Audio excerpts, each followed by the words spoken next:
80 deer or 80 buck and 80 doe this year. No, really. Recording in progress. Hi, good morning, everyone. Let's call court to order. Today is Tuesday, December the 17th, 2024. It's 9 a.m. Proof of posting, please. The agenda was posted on Friday, December 13th, 2024 at 1:45 p.m. Thank you. At this time, let's stand for a moment of silence. I'd ask Commissioner Jones to give us a little prayer, and then we'll have a pledge to the flag. Dear Lord, just thank you for this day. Thank you for bringing us here. Thank you for bringing us here safely. Thank you for this court. Be with us today as we make decisions that will affect the lives of many. Help those decisions be thought out well and considered carefully. And help us keep our eyes on Jesus, who you brought to this earth 2,000 years ago about this time to forgive us of our sins. And help us just remember that in this season of busyness and festivities. It's in your great name we pray. Amen. Amen. Thank you, Commissioner. Please join the pledge. Pledge allegiance.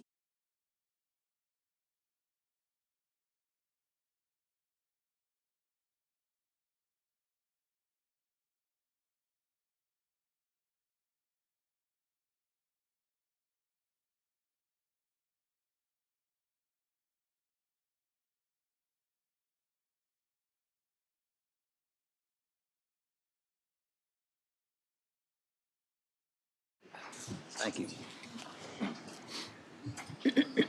At this time, if there's any members of the public want to speak to the court on business matters, please do so at this time. Seeing none, going to under proclamations and resolutions. First is under proclamation D1, a proclamation recognizing and congratulating the 2024 Crawford Pirates volleyball team, Class 2A state champions. So, Commissioner Perry. Yes, we just are recognizing the Crawford seems to be a recipient of many state championships in football and softball, volleyball. But I'll be reading this proclamation at their next school board meeting, so we won't have anything to do today with it. But just wanted to bring it to your attention, and if you live in Crawford or you have relatives, we're proud of them. So anyhow, I'd make a motion that we approve the resolution. Second. I'd have a motion second. Any other discussion? No other discussion. All in favor say aye. Aye. Oppose? Pass. Thank you. Thank you. All right, next is D2, proclamation recognizing Rappaport Academy's New Raven Court Gymnasium, excuse me. All right, Dustin, if you'll read that into the record. Yes, sir. This is a McLennan County proclamation recognizing Rappaport Academy's New Raven Court Gymnasium. Whereas the Rappaport Academy strives to transform students' trajectories by creating an inclusive and equitable school environment through relationship-driven practices, rigorous academics, and shared core values. And whereas their vision statement is connecting people and innovative practices in education, cultivating shared core values and entrepreneurial skills, and championing students by preparing them for college, career, and life. And whereas in March 1998, under the leadership of Dr. Nancy Grayson, the East Waco Innovative School Development Incorporated was awarded a charter by the Texas State Board of Education. And whereas they opened their doors in the fall of 1998 as a public charter school with 16 students. And whereas by 2016, the Rappaport Academy has grown to over 800 students spreading across 5 campuses, east, north, 5th grade annex, middle, and high school buildings. And whereas in 2018, the concept for a competitive competition, gym, and community space was actively discussed. In 2020, progress was delayed due to the COVID-19 pandemic. In 2021, discussions resumed.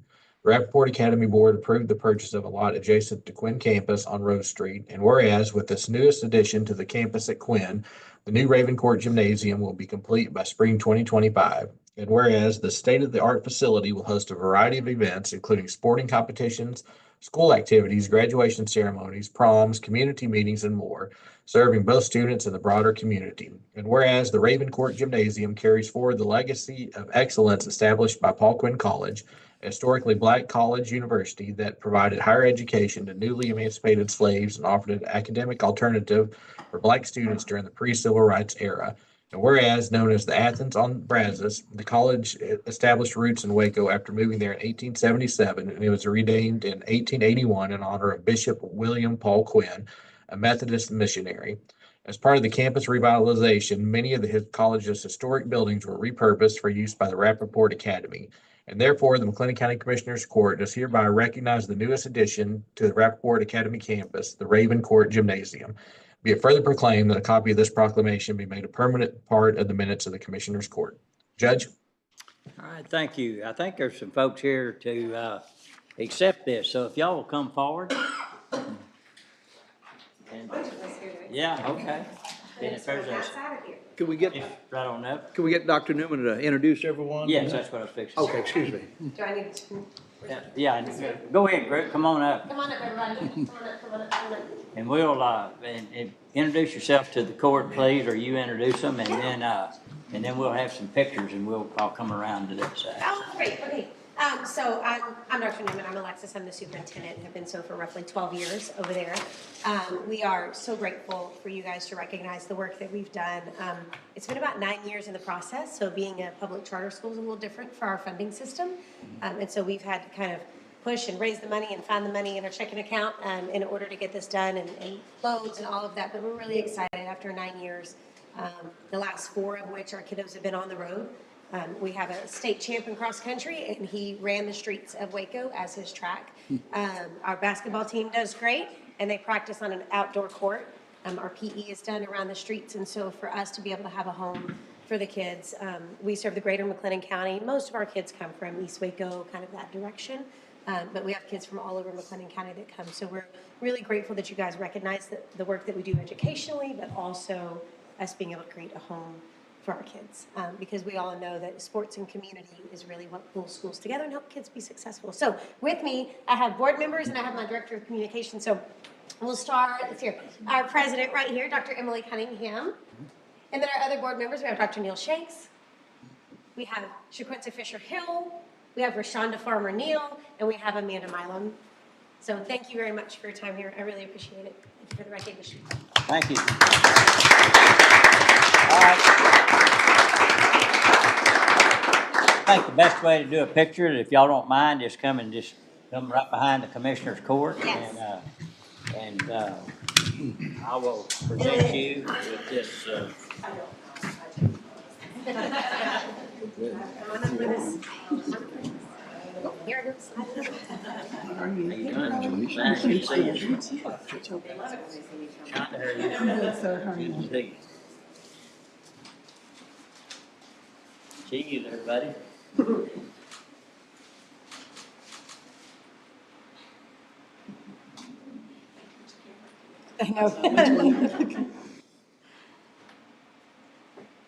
Okay. Thank you so much. Congratulations. Appreciate it. All right, Thank you. appreciate all the good work you do in our community. Thank you. All right, great job. Did we get an official copy? Yes, of that? I'm sorry. Oh, that's okay. I didn't want to take it out of your hands. I just take it for you. Thank you so much. Y'all have a good day. Merry Christmas. All right. She says as much, so.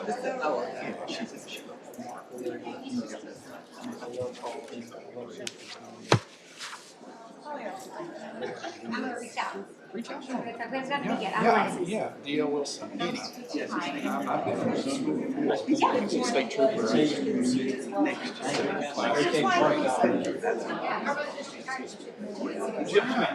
He was a great one. Oh, really? Yeah, James Ladham. I almost became a trooper in, Texas Ranger. That close. Oh, really? His brother-in-law is very good. Okay, I'll reach out to you. Thank you. Merry Christmas. Yes. Oh, I also neglected to mention, if anybody would like to leave their mark in a permanent way, you can go to our website. We have a brick fundraiser for a plaza out front. So Thank if you. anybody wants to just stamp their name in, they're really economical. Okay.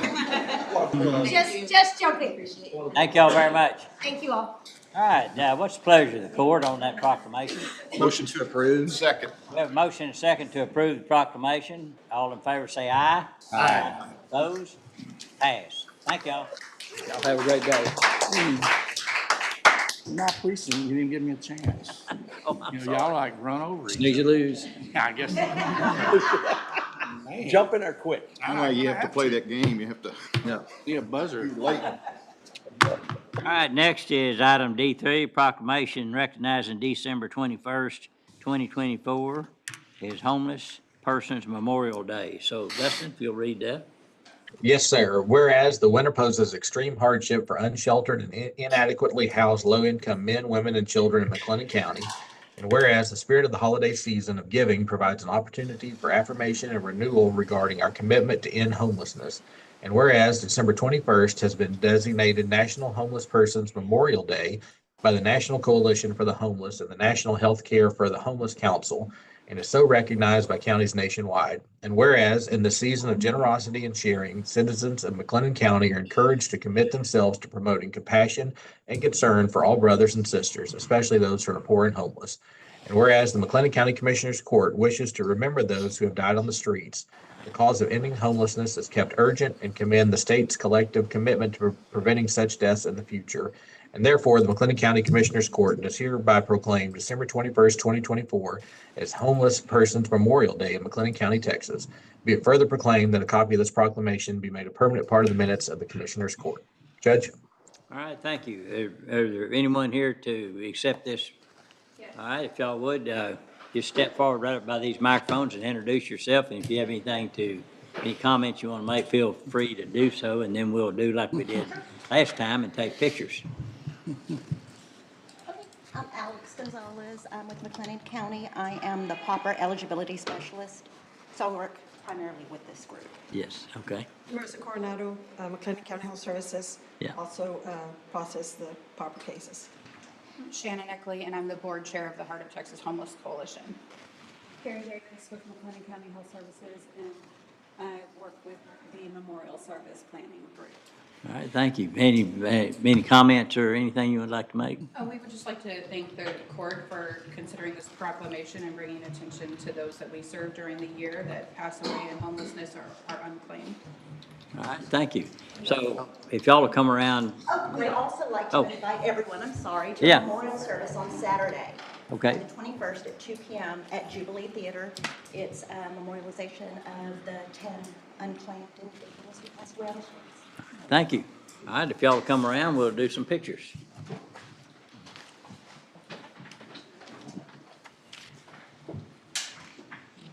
Hi, how are you? Get the chair. I want you to come right here. All right. There you go. Squeeze. She's squeeze.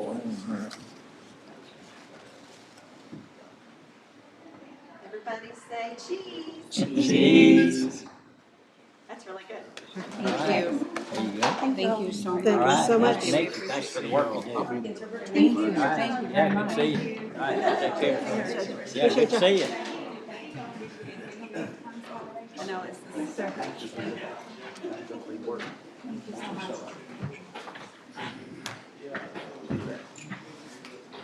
Okay.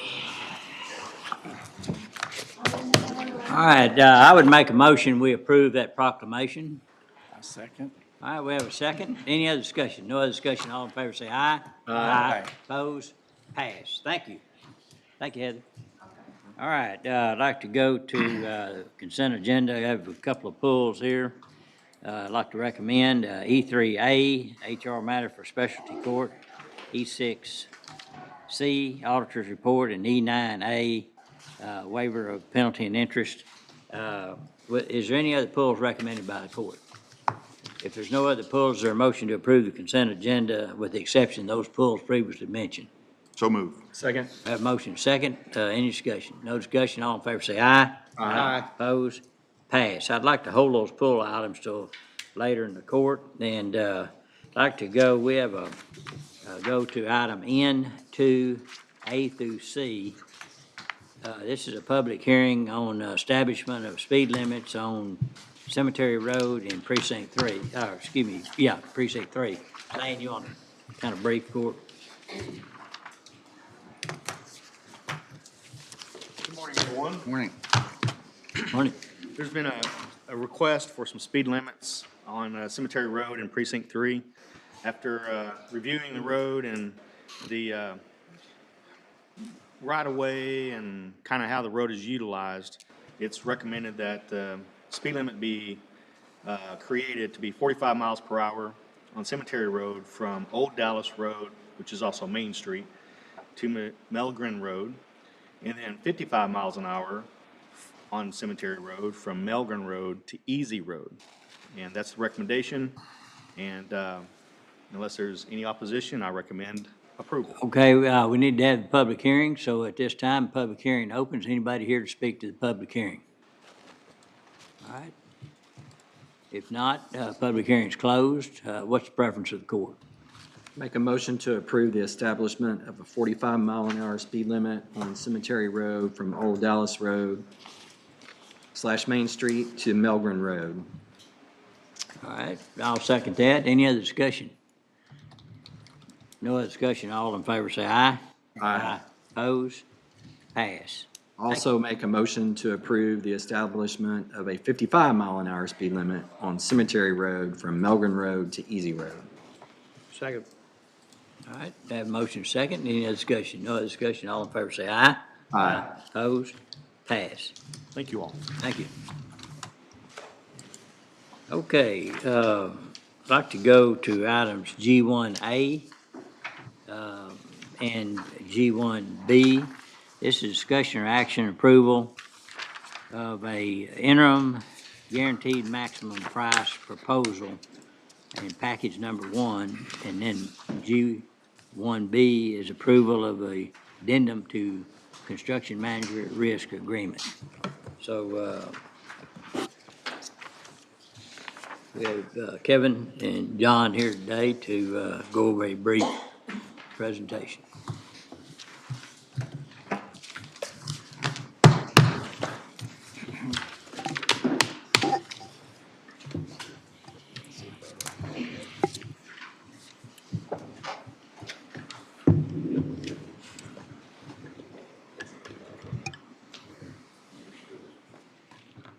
Okay, good morning.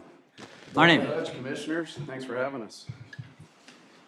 So we're here to talk about our interim GMP number 1 on what we're kind of terming the McLennan County Judicial Center, which is the conversion of the old downtown jail. So I kind of wanted to start with just kind of a little refresher of where we came from to where we're at today, just briefly. So we came into the court back in March when we kind of had some concepts from the design team. We had about 7 sets of plans, 7 pages of plans. We had a lot of scope discussion about what this project wanted to be, what's in the project, what's not in the project, what are the different pieces and parts.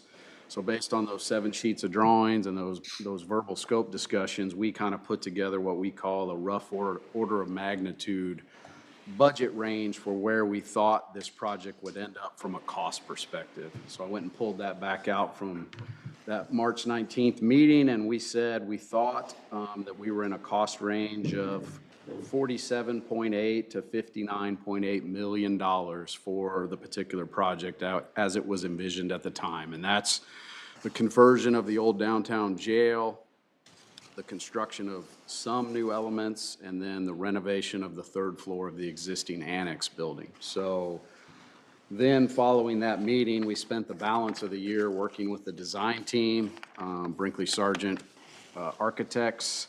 They advanced their plans and specifications. They developed actual schematic design documents to advance the design. They actually developed design development documents, which is kind of the next stage of design to further define the project. And so back in October, we developed what we call our design development budget in conjunction with the architect's work at that time, and we presented it to the court in November. And so at that time, the project got more defined, issues were raised, issues were discussed, and solutions were presented so that they could kind of develop those design development documents. And then at that time, we honed in our cost range. We're still seeing an upper limit of about $58.8 million of that cost range based on that design development document. realizing that we started to maybe trend more towards the upper end of our cost range. I mean, we were in a 55, we think we're in about a 55 to $59 million cost range based on those design development documents. And so kind of based on that, then the design team has been in the process since then of developing what they call the actual construction documents. So those are the documents that we can actually go bid the work by and actually build the work by. So they've issued a portion of those to date. They're still in the process of completing the balance. And kind of that IGMP number 1 is kind of the subject of that initial request based on that first package of documents from the architect. And so then what we did in November, and we took bids just prior to Thanksgiving for those initial, our IGMP number 1 construction documents. And so the overall budget, the good news is the bids all came in within our budget, so we did not have any unexpected or unanticipated cost overruns. There was a little push and pull naturally with various scopes of works included in that package, but currently, and that first package that we bid out, which is the subject of what we're here talking about today, represents about 43% of the work. And so with that, what we're seeing right now is our budget is trending, we're just under 2.1% under our projected budget based on the actual cost now that, since we went and took bids. So that's good news, is that we're trending down. And so I just thought I'd take a few minutes as well to kind of talk about, so the project itself. So like I Any way just, that we could That's what I sent. do a single screen on that, full screen? Thank you. There you go. perfect. Better. So like I said, the project is being designed in what the design team is calling 2 packages. So they're designing a portion of the work, and then they're designing the balance of the work. And so the project itself kind of consists of, here's the major components of the project. And everything that I'm talking about is in both of those design packages. So by the time the design team issues their second package here in February, that will be the entire scope of the documents will be defined in construction documents in both plans and specifications. So the work itself, just as a refresher, it's the conversion of the old downtown jail. And as part of that process that we've been working with the design team throughout the year to fit in the entire program, it was kind of come to realize that we also, in addition to renovating the old downtown jail, we are going to have to construct a couple new building elements so that we have the appropriate amount of public lobby space. We have the appropriate amount of space for new public elevators that'll be required. We'll have the appropriate amount of space for new public egress stairs that'll be required so we can get people safely in and out of the building. So what you're looking at here is I'm hovering over on the thing is the old downtown jail itself. I'll kind of start on the Columbus Avenue side. There's a purple box. Like we've discussed in the past, that's a new 5-story structural steel building element that basically creates additional public lobby space. It also will house 2 new public elevators, public restrooms, additional lobby space, and then public egress stairs. Should there be an issue in the building, the public can safely exit and get out to Columbus Avenue to get out of the building. Another building element is this yellow box you're seeing on this side of the old downtown jail. That's a secure back-of-house entry for the judges. The little orange box that you're looking at, there isn't a ton of work in there, but this is going to be established as kind of a secure parking area for, I believe, 4 of the judges. There is 4 new courtrooms in the new judicial center itself, 2 courtrooms on 2 and 2 courtrooms on 4. But the yellow, again, it's structural steel and it's a 5-story building element. It will house secure judges entry. There'll be a secure judges / staff elevator that will rise all 5 floors of the building housed in the yellow box, as well as it's a location that allows the design team to vertically stack electrical rooms and IT rooms to support the services for the building. And then you'll see on the front side, on the courthouse side, this little blue box, this light blue box that I'm kind of hovering over. That is just a 1-story building element that this side of the building, this little blue box, some existing structure that exists, and the 5-story purple box That will basically create the main public lobby spaces throughout the building. The little light blue box is kind of allowing the building to grow so that there's sufficient room to allow for kind of the security check-in and the security functions when people come and get screened. This will become the main entry into the new Judicial Center. The green kind of areas that you're looking at, the old alley, that is getting repurposed into kind of a pedestrian-only public plaza, if you will. The larger green box behind the backside of the courthouse, where currently I think there's some parking spaces and things like that, that is being turned into a small public plaza that will have, you know, some amenities, public seating areas, benches and things outside, and then there will be a series of kind of removable security bollards on either end of this drive. So if we do have to get emergency vehicle access into that pedestrian plaza, which what it's becoming, we'll have the ability to remove those bollards to allow security vehicle access.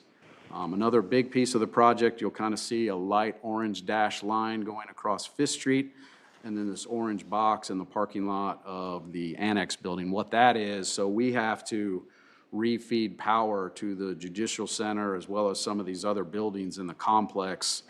There's a series of existing electrical transformers in this little area by the jail and some overhead infrastructure electrical lines that as part of the project, over the course of the project, will get moved out and cleaned after we refeed power from across Fifth Street. The little box you're looking at will ultimately become kind of the main permanent power utility yard. This will be screened with masonry walls and fencing, but there'll be the new permanent power transformer as well as the generator, the emergency generator that'll power the new Judicial Center will live in that zone.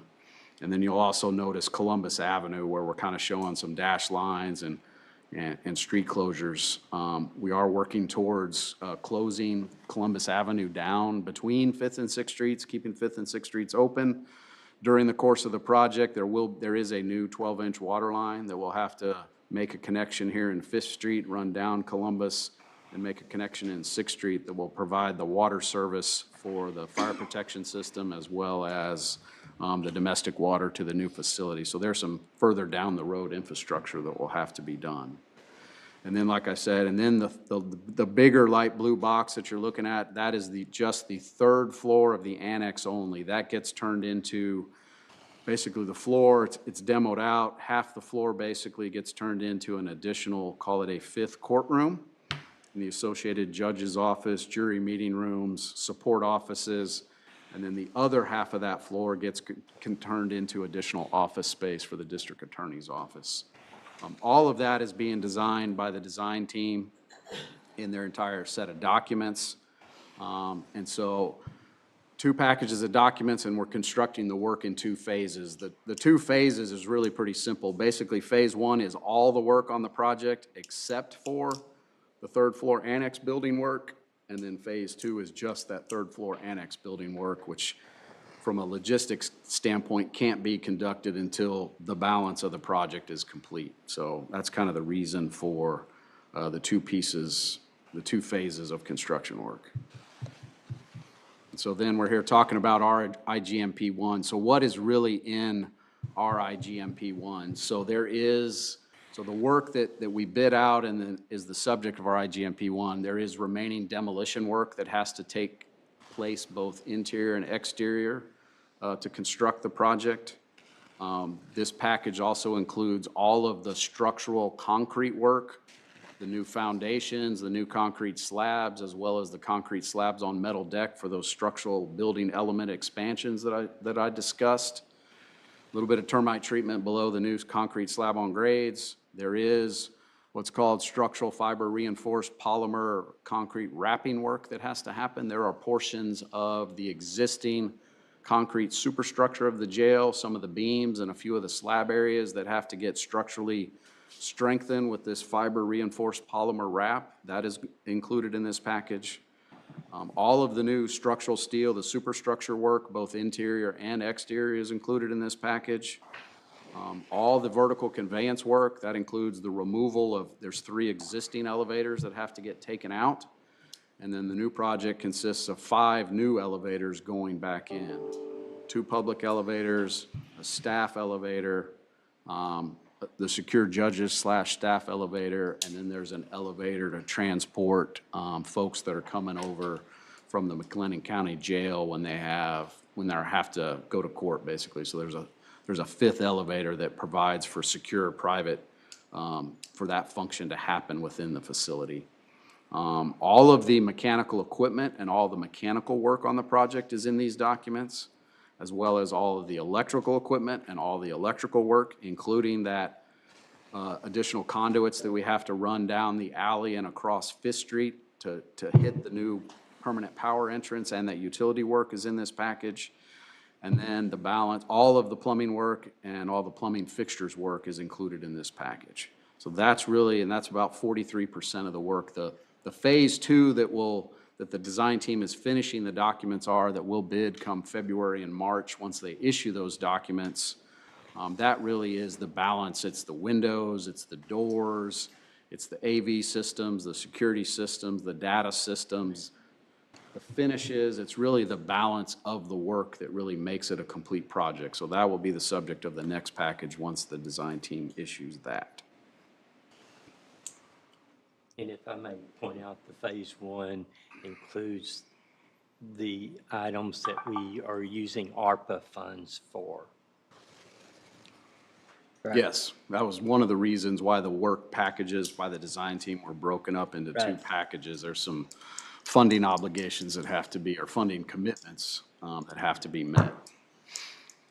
So then the IGMP, based on the results of the bid package, so what we're requesting approval on is to proceed with about just a little over $25 million worth of work, $25,148,947 to be exact. And like I described, that's the remaining demolition work. That is all the building structural concrete work. That is all the structural steel work, to both interior and all the new structural steel to create the new building expansion, the new footprint. It is all the vertical conveyance work, including the removal of the 3 existing elevators. It is all the mechanical work, including all the equipment, all the electrical work, including all the electrical equipment, and all the plumbing work, including all the plumbing fixtures. And so that's kind of how we arrive at that, like I discussed before, based on the budgeting of where we thought this package would come in. This number represents slightly over 2% cost underrun from our original budget projections. So we feel good about that. So really, that's the budget for this first package. Really, pending approval of that, what would be the next steps that we would take? So if this does get approved for us to proceed, really the next steps on the physical project to actually get the work actually started would consist of, we'd be out there starting on January 6th with some of our initial subcontractor mobilization activities. We need to get back in the facility and do a bunch of what we call make-safe work. The building is still energized, equipment is still energized, light fixtures are still energized. We've got water service to the building.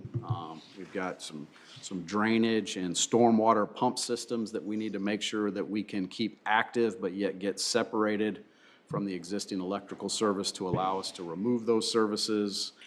Plumbing fixtures are still active, so there's a lot of prep work. There's also some safety work we have to do with the state that the jail was left in. There's areas up on like the 3rd and 5th floors where the old cells were removed, where you have a bunch of fall hazards. We got to get in there and do a bunch of handrails, protective work, things like that to make it safe so people can go to work. And then there's some front-end work that we need to do outside the project as well. And then we're currently targeting what we would call actual start of work, which would be the actual start of doing the remaining demolition starting in the basement. We project that would start, so call it day one of the work would be February 24th, 2025. Is what we're projecting by the time we get our mobilization done, by the time we do all that make-safe work, so we can safely get somebody in there and we don't create a hazard or create a problem. So that's what we're currently projecting. So I think with that, that's. And one reason for an interim GMP is to speed up the project.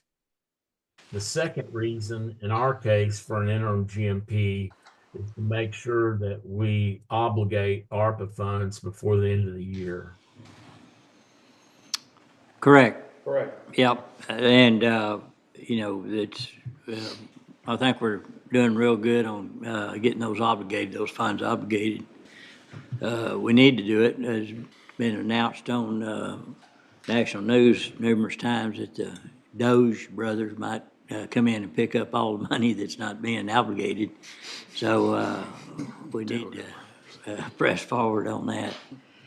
Are there any questions, regarding this, interim guaranteed maximum price proposal on package number 1? Well, I had one question and one comment. One more statement. Go But ahead. one question, the 12-inch water line.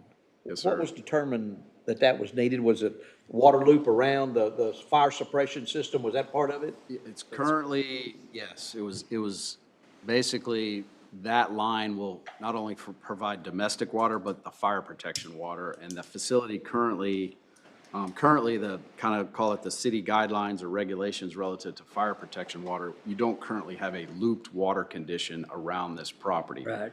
So we don't have the code? sufficient water capacity. It's a Yeah. code requirement is why we have to put in that So the portion old of jail water did line. not have that? No, sir. Okay. It 'Cause I did know not. housing the number of people that did it, bound to have had the water capacity, but it's just simply because of that code requirement then? Yes, sir. Okay. Yep. And then the other thing, very quickly comment, what it looks like is somewhere around, give or take, February of 2027, we should have a new building. That's a little over 2 years is what you're anticipating. That Good first- Lord willing, the creek don't rise, right? Yes, sir. That That's first great. phase, that That's is great. correct. That's great. Yeah. Okay, thank you. Something else I want to point out, so when I talked about the two phases of work, phase 2 being that third floor annex. So this work that you're looking at here in this IGMP includes a portion of that work. There's a little bit of mechanical work, there's a little bit of electrical work, there's a little bit of plumbing work, and there's a little bit of demolition work included in these dollars. But you'll notice there's a line item that's a negative $737,000 in this budget. So we basically pulled those level 3 annex costs. Once we get the balance of the documents that the design team is on schedule to issue in February, we will go back out to the sub-community for the balance of the work. And then at that point, we intend to return to the court with another IGMP, but then we'll have the full accounting for those level 3 annex costs at that time is the reason we're kind of pulling that out, so that we can look at that entirety of the cost for phase 2 at one time, so y'all have all the information. So just be aware of that. It's just kind of a little quirk in the IGMP, if that makes sense. Yeah, okay. Other questions? All right, if not, is there a motion to approve the interim guaranteed maximum price proposal on package number 1? So move. Second. Motion made and second. Any other discussion? No other discussion. All in favor say aye. Aye. Opposed? Pass. Going to G1B, this is approval of addendum to the construction manager at risk agreement that's in place. We have a construction manager at risk agreement in place, as you said. This addendum would simply add the IGMP. From one. The remainder of the agreement would stay the same. Okay. All right, any questions on that? If not, is there a motion to approve the addendum? So move. We have a motion and second. Any other discussion? No other discussion. All in favor say aye. Aye. Opposed? Pass. All right, thank you, guys. Thank you all very much. Merry Christmas. Merry Christmas to y'all as well. Thank you. Thank y'all. All right, Dustin? Judge, if it's okay, since we're talking a little bit about ARPA, could we go ahead and take care of the ARPA items that are on the agenda? Yes, sir. We need to do it before the Doge brothers get you. Yes, sir.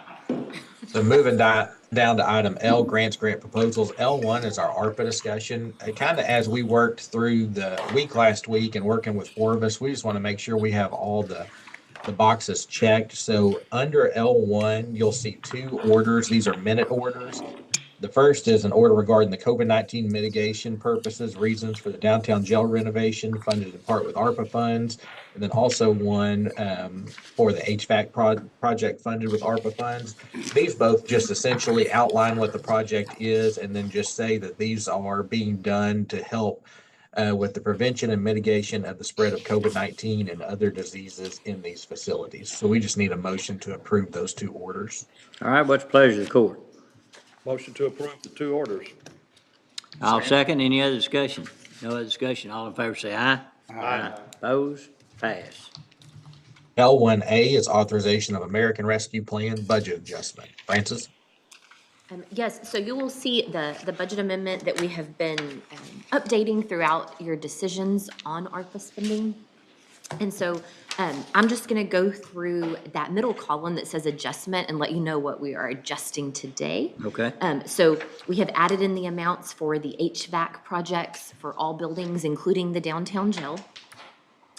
We've added in the amounts for the Tyler Technology projects that you agreed to use ARPA funding on. We've added the bid amounts for the Fern Valley project as well as the Springfield Road project.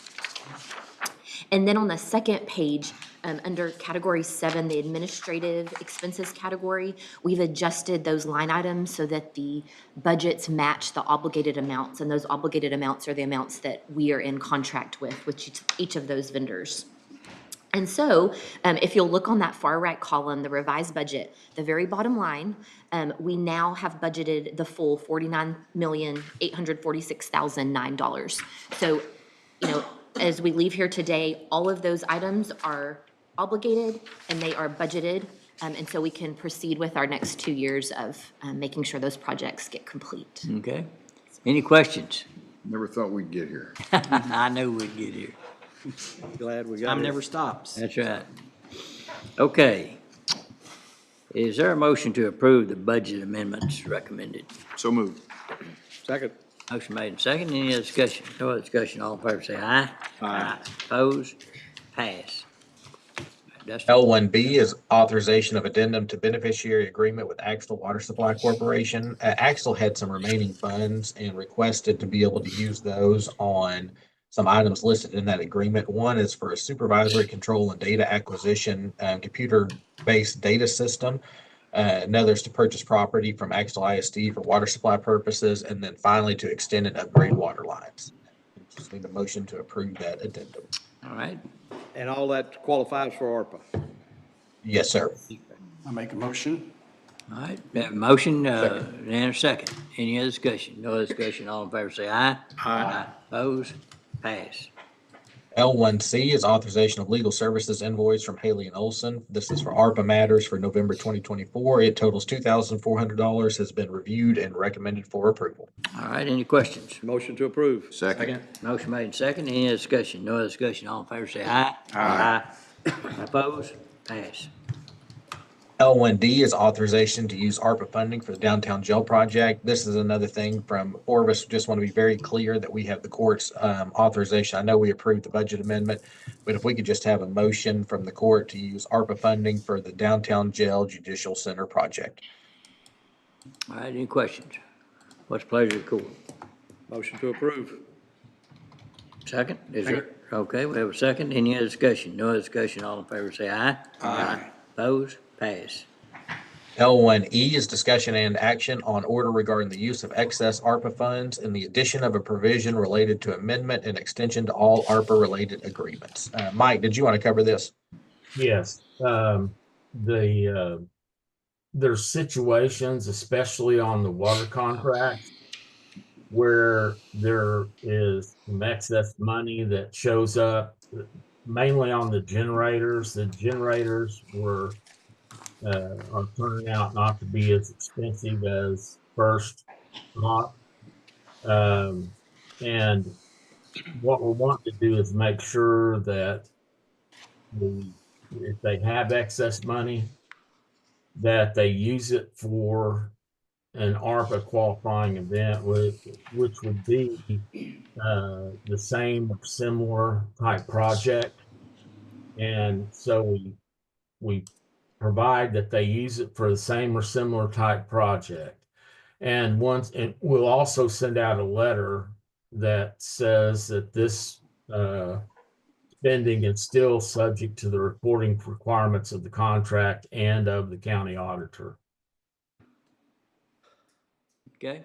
Mike, who will determine if they make a request to spend some excess funds it qualifies ARPA? Will that be between the auditor and your office?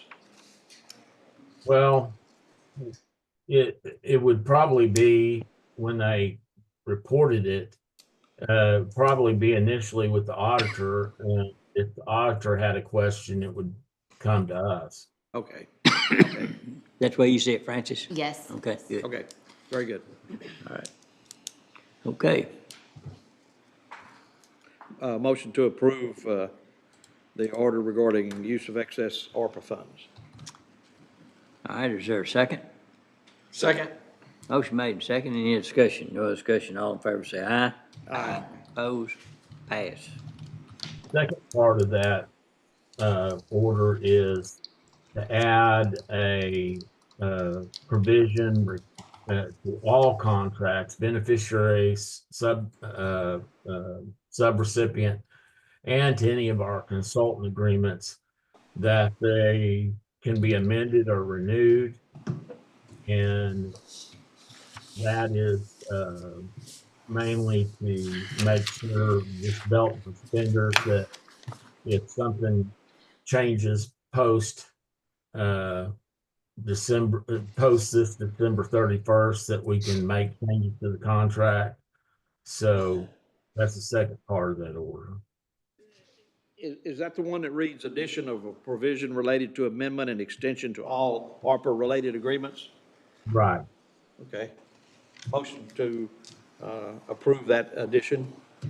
All right, is there a second?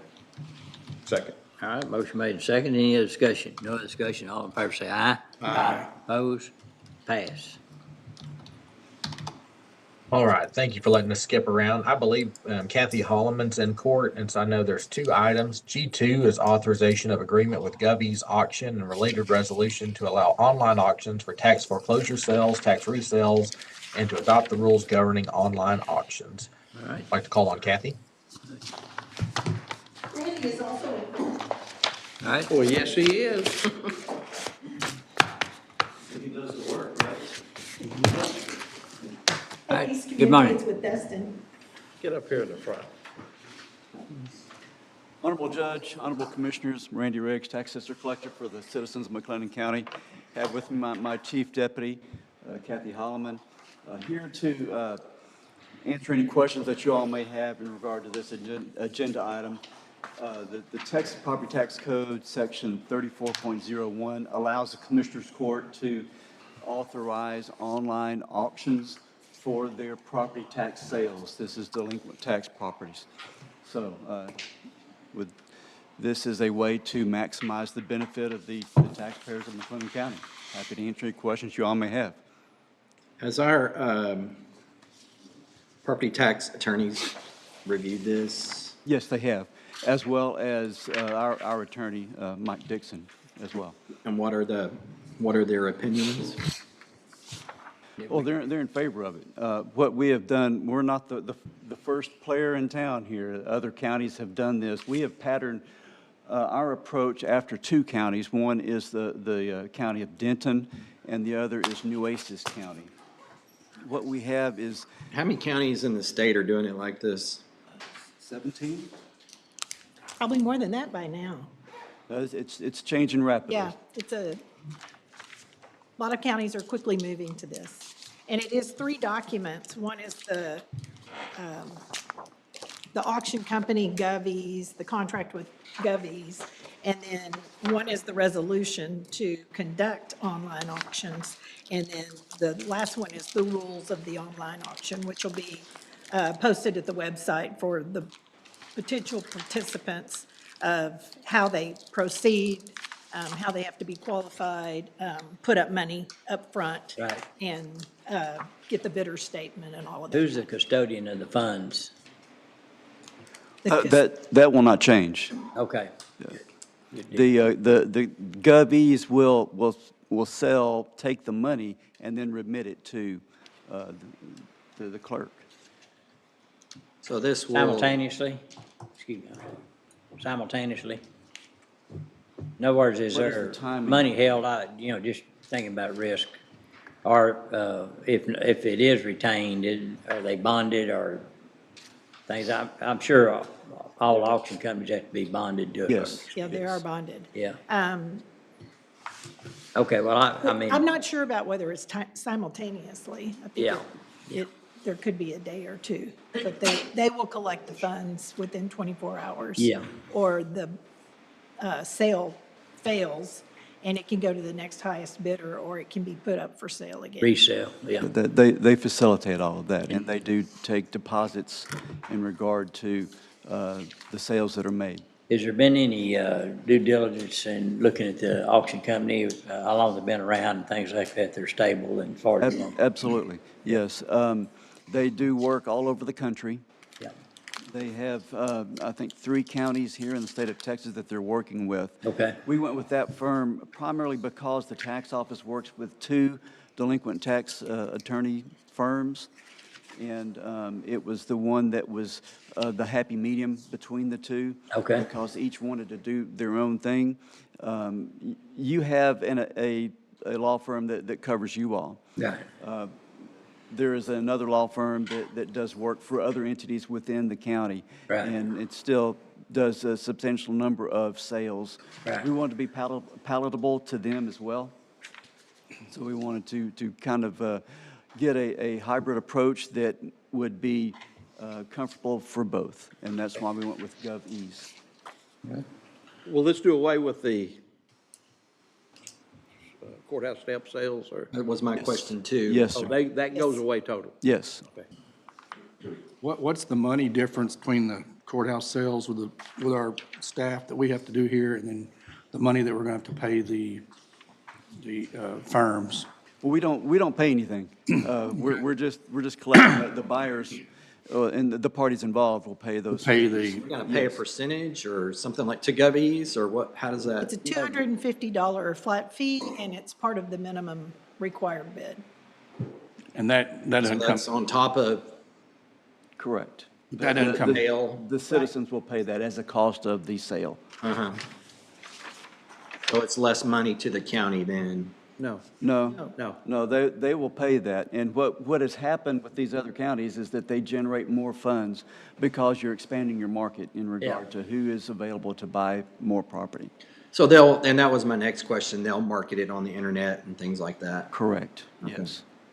And this will go up on our website also, our webpage, the county, will there be a link? There will be a link, yes. And they will work with our IT people to make sure that's Absolutely, handled correctly. yes. As you all know, we don't do anything until our IT people. Until give us IT gives you the stamp, that's right. Yeah. Absolutely. Well, I think it's a win-win. I think it allows us, I'd be curious over a period of time if there's any way to track, if it improves the amount of monies coming in, or if there's any way to track, that, hey, this is beneficial. Oh, absolutely. And we'll be able to track that, and we'll be able to report back to you if you Okay. so desire. Appreciate that. The way property sales work is that when you sell a property, our minimum bid is going to be the taxes. And so that's all we're really interested in. I hate to say it that way. No, I understand. But any amounts that would be generated in excess of that would then go to the owner of the property. Now, if a property is struck off, which means we can't get that minimum amount that we need to cover the taxes, then the entities then get a chance to sell that. And when that is sold at a higher rate, then those funds will then go back to all the different taxing entities involved. So based on the research that we have done, this will benefit all concerned. And we're excited about the opportunity, and I want to thank Kathy for all the work How that many she's done. how many different firms are that do this? And did you ask for, like quotes? I know this is not anything that can be competitively, we don't have to competitively bid it because of the professional nature of it. But what about, I mean, did you look at the other companies? Absolutely, and specifically, our law firm, Linebarger, Goggin, Blair, and Sampson, works with a company called Real Auction, and that's who they promote. The other firm that we collect for, that collects for the City of Waco, Waco ISD, Midway ISD, quite a few entities, has their own platform. Well, I didn't think it would be comfortable for us to be approving a contract with another law firm.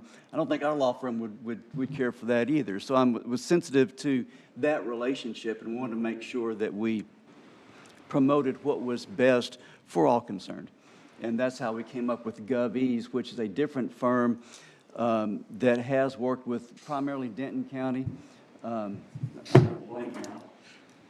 New Aces. Grimes County, but they have done other work. There's another county, and I'm just. You said New Aces. Is there anything like about our size? Is Nueces, is that Corpus Christi? Yeah. Yes, Well, yes. that's about our size. Our Yeah, a little size, larger. Yeah. When I reached out to other tax assessor collectors and chief deputies and asked what their experience was, regardless of who they'd gone with, 100% of them just raved about it. They said it's the greatest thing because it's bringing in more money. Yeah. And a lot of the work is done by someone other than county folks. Yeah, online auctions have been around a long, long time, and they work good, and there's been a lot of online auctions for real estate specifically.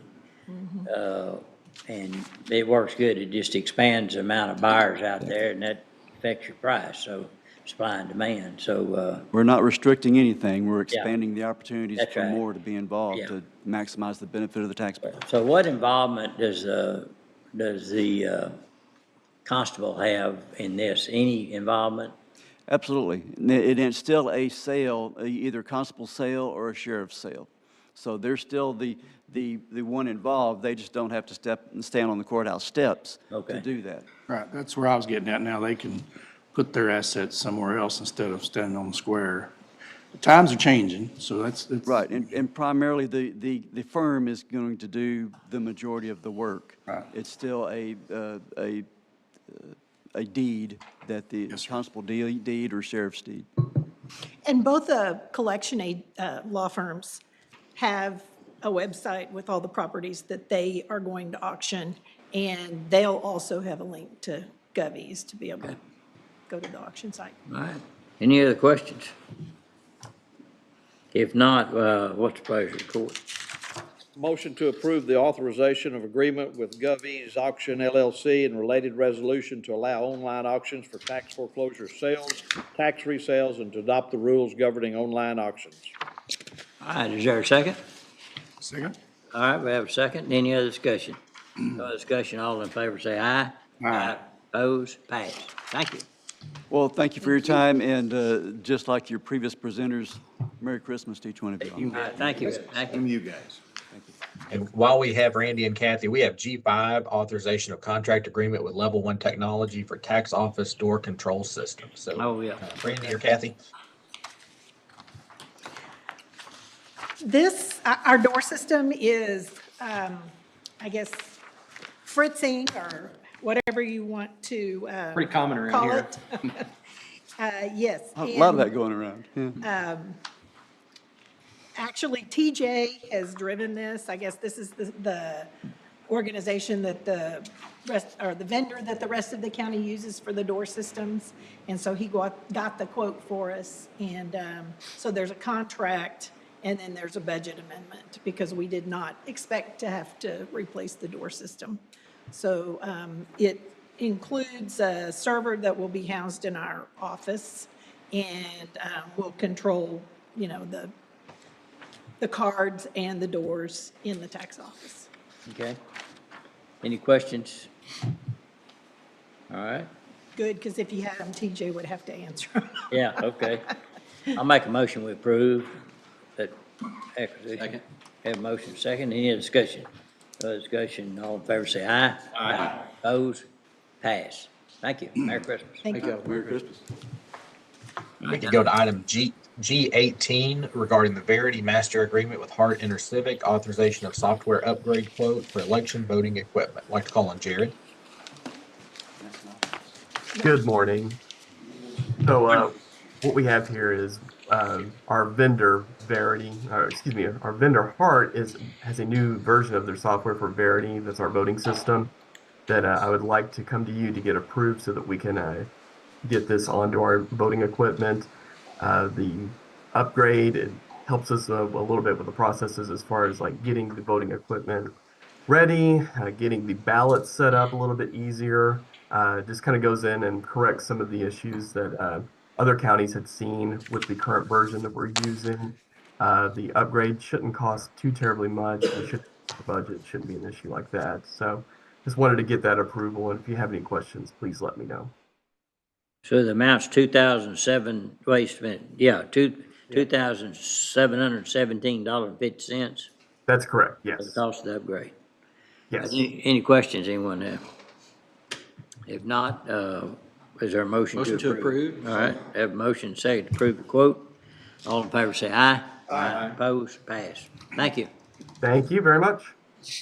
All right, we can move back up to those pulls from the consent agenda. E3, Human Resources. E3A is Specialty Court. Anna? Good morning, everyone. Morning. I have here a request from the specialty court to increase the maximum for their part-time position. It's a certified peer support specialist position. Part-time position number is 1574. It's currently at a rate of $17.50 per hour, and the request is to bring that to $20 an hour. And it's prompted by the recent grant award authorization under the Bureau of Justice Assistance grant. And so HR would recommend this for approval. All right, any questions? Motion to approve. Second. We have a motion second. Any other discussion? No other discussion. All in favor say aye. Aye. Opposed, pass. Thank you. Thank you. E6C, County Auditor, Financial Report. I believe this needs to be deferred. Is that correct, Francis? That is correct. All right, I make a motion we defer. Second. All right, a motion second. Any other discussion? No other discussion. All in favor say aye. Aye. Opposed, pass. E9, McLennan County Venue Project, venue tax, including short-term motor vehicle rental tax and hotel occupancy tax. E9A is authorization of a request to waive penalties and interest for hotel tax. This entity is requesting the waiver of both penalties and interest. They, due to some confusion, they thought management was filing the taxes and have recently found out that they were not being filed. So Judge, I know you had some thoughts. Yeah, I've got to make a motion we deny. Second. All right, have a motion second. Any other discussion? Who is this? It's a organization called Moonlight LP, but What property do they? it's a hotel type, or it's probably a, do you know exactly what kind it is? But the bottom I line don't. is they said, well, administration, it was their fault, and so we'd like to have waiver. It'd be like if Sure. my wife didn't pay my property tax and I went and pleaded that, It's she really didn't just do her job, It's just really and I need a informational. waiver of penalty and interest, I wouldn't get it. So I could know, not to frequent such. I can't tell you the address or anything like that. So they're just asking, Commissioner, I can get that from the Avenue who does the hotel occupancy tax collections. Commissioner so Wilson. they're just asking for the penalties and the interest, right? Right. Yes. And but there's many of them that we Tried have this. denied that, and so set precedents. Do you need a second to your motion? I've got a second, I think, didn't I? And did I get a second? Yes, you did. Yeah. All right, any other questions, comments? If not, all in favor say aye. Aye. Opposed, pass. All right, moving on to item F, bids, RFPs, RFQs. F1 is authorization of recommendations. F1A is regarding bid 24-020, hot and cold mix, laid asphaltic concrete, and other services. Ken? Yes, sir. We received a response from Brian and Brian Asphalt. They bid on the asphaltic oil sand for pickup. It's $72 per ton and they did not bid on the delivery. Knife River Corporation bid on the hot mix asphalt type D. For pickup, it's $85 per ton. For delivery, it's $108 per ton. And then on cold high performance mix, To pick up, it's $135 per ton. Delivery, it's $150 per ton. Texas Material Group bid on hot mix type D for pickup, it's $90 per ton. For delivery, it's $106 per ton. Unique Paving Materials, they bid on the high-performance cold mix. For pickup, it's $118 per ton. For delivery, $160.64 per ton. Vulcan Materials Group bid on a cold mix asphalt type C, and they're using limestone rock. For pickup, it's $74 per ton. Delivery is $136.92 per ton. For the limestone rock asphalt type AA, for pickup, it's $74 per ton, and delivery is $136.92 per ton. And then on the limestone rock asphalt type D, for pickup, it's $74 per ton, and delivery is $136.92 per ton. And then Waller County bid on a cold mix high-performance asphalt loaded for us to pick up, $110 per ton, and delivery is $160.10 per ton. So the recommendation, as we wrote out, is the cold mix asphalt type CC, Vulcan Materials, $74 per ton, and delivery $136.92 per ton. Unique Paving, $118 per ton, and delivery $160.64 per ton. The hot mix asphalt type D, Texas Material at $90 per ton, picked up. Delivery was $106 per ton. Knife River picked up is $85 per ton, and delivery is $108 per ton. No one bid on the cold mix asphalt type F. A cold high-performance asphalt, Knife River picked up $135 per ton, and delivery $150 per ton. Waller County pickup $110 per ton, and delivery at $160.10 per ton. The asphaltic oil sand, Bryan and Bryan, pickup at $72 per ton. They did not bid on delivery. The limestone rock asphalt type AA, pickup $74 per ton, delivery $136.92 per ton. And the limestone rock asphalt type D, Vulcan Materials at $74 per ton pickup, and delivery $136.92 per ton. Sorry, that's long, but it's a lot of materials. Yeah. Okay, any questions? And we do two bids, Ken, in case one doesn't have it, we have access to the other. And actually for pickup, we can award everyone based on location and availability. Right. Yeah. Okay. Motion to approve recommendation from purchasing. Second. I have a motion, second, any other discussion? No discussion, all in favor say aye. Aye. Opposed? Pass. F1Bs regarding bid 24-022, South Old Bruceville Road and tributary to Prather Creek culvert replacement. Ken? We received 3 bids on this. I'll share that, we received a bid from Holy Contractors. The total base bid was $230,290, and the total bid with alternate was $321,874.60. JH Contracting LLC, their total base bid was $420,079.02, and the total bid with alternate is $511,261.65. And then Bear Creek Construction, their total base bid was $485,078.50, and total bid with alternate $612,730.50. We recognized early that Holy Contractors seemed to be a bit low compared to the other two bidders. We contacted them to take a closer look at their bid, and they made a mistake. And we allowed them to formally withdraw their bid. And so we would recommend that McLennan County grant the award for the McLennan County South Old Bruceville Road and tributary Prather Creek culvert replacement to JH Contracting LLC.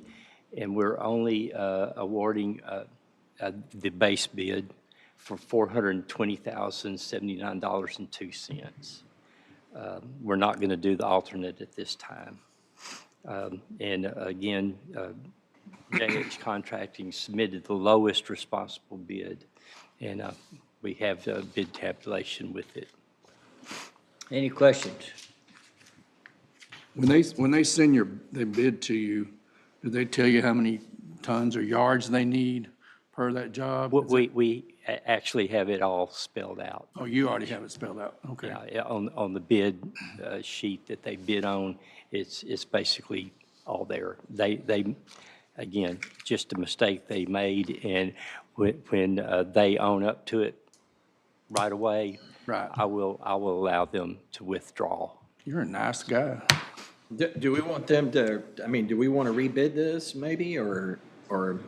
The bids that we have are actually within an expected range. Any other questions? And I'll say this, Holy Contractors has another one of our projects already anyway, so.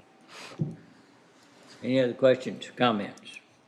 Make a motion to approve the recommendation from our purchasing director to award the contract to JH Contracting LLC in China Spring with a total bid base of $420,079.02. Second. Have a motion, second, any discussion? No other discussion, all in favor say aye. Aye. Opposed? Pass. Thank you. F2 is authorization of quote from Brazos Media Technologies for West Tax Office Substation. John? Good morning. Morning. So what this item is we're trying to get all of the AV and the audio set up in, excuse me, in the West substation to match the McGregor substation, where they have a tax office and the JP and Constable. The total here for the cost of work is $11,478.91, and this has been reviewed and is recommended for approval. All right, any questions? So what budget is it going to come out of, since this isn't in the 25 budget? Sorry, we have the funds available in another line item, which we'll follow this up with a budget amendment. It'll come out of our furniture and equipment line item. That's close. Whose furniture and equipment? Yours or? Ours, sorry, information technology. All right, what's the pleasure of the court? I'd say as long as John doesn't mind sitting on the floor. Yeah. I motion to approve. He's got it. Yeah. Second. All right, have motion second, any other discussion? No other discussion, all in favor say aye. Aye. Opposed? Pass.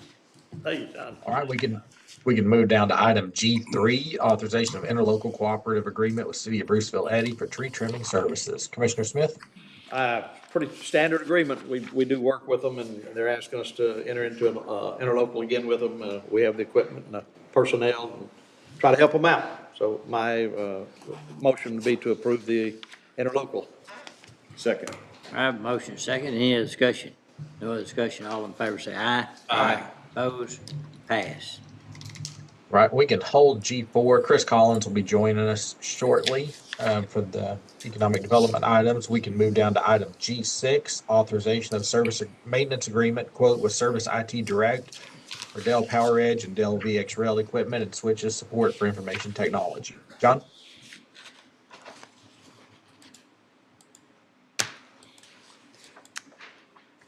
Mr. Carter.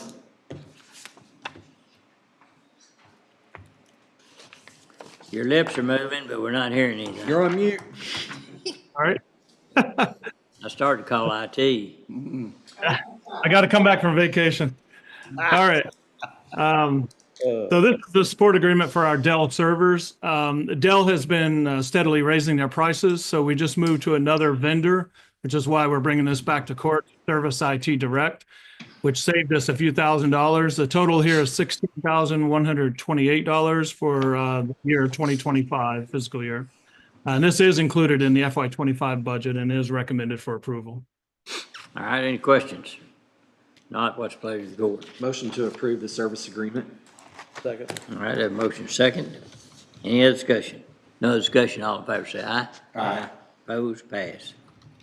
G7 is authorization of renewal of annual subscription agreement with Oracle America for Java licensing. John?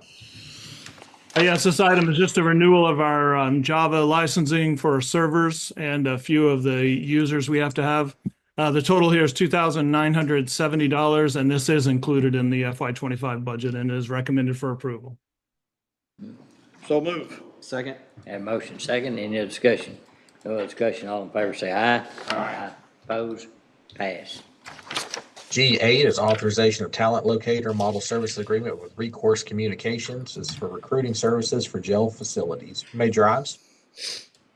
Yes, we did this last year, commissioners, and we had some success with it. And we're trying to try this program again with a few additional logistical and support services to see if we can continue to fill some of those vacant slots, especially at our jail facility. Last year, during the period in which we ran this, we received 167 applications. Of those 167, 85 had been directly contacted by RCI. We were able to hire 15 employees, and 11 of those employees are still employed with us to this day. Of the additional applicants that were non-RCI, there were 82. We hired 13 of those, and only 5 of those are still with us today. So not just a higher employment number, but also a higher retention number. I would also note that we are paying for this with the Sheriff's Office discretionary funds, forfeiture funds, equitable sharing funds. So there will be no direct cost to the county for this program so that we can experience these results for staffing. All right, any questions for Major Ives? David, I'm glad y'all are tracking that, and I would encourage you to continue to track it to make sure we're getting our money's worth. I appreciate that. Well, and I'll tell you, Commissioner, as well, that there will be a time where we have 2 counties currently, just to let the court know the position we're in. There are 2 counties at the behest of the Texas Jail Commission that we are housing inmates for because they can't staff. We are literally housing their inmates for them. So we have to stay ahead of the staffing problem and not address it after it's already become a major issue. There will be some initiatives in the future we'll discuss with the court about trying to get these as just a primary part of doing business. But that's for future discussion. That's why we're covering it with discretionary funds this time. Thank you. Major, how many openings do you have at the jail now or in the sheriff's department completely?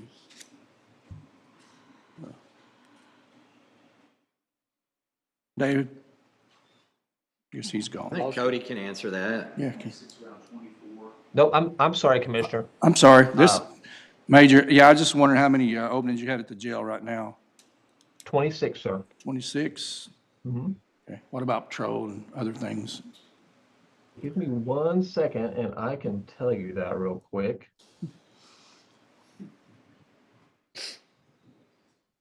Approximately 8, just depending on what divisions you count those in. Okay, 8?